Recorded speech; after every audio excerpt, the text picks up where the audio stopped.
What's up guys, I'm Andy from 1A Auto. I'm going to show you a quick little trick. If you're having trouble getting a coolant hose off, a lot of times these coolant hoses with the rubber, when they heat and expand, heating and cooling, they get stuck to whatever they're attached to.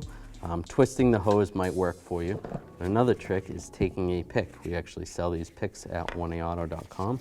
You get underneath the hose and then you just go all the way around the hose, just like that. That loosens up that seal, and then you can slide it right off.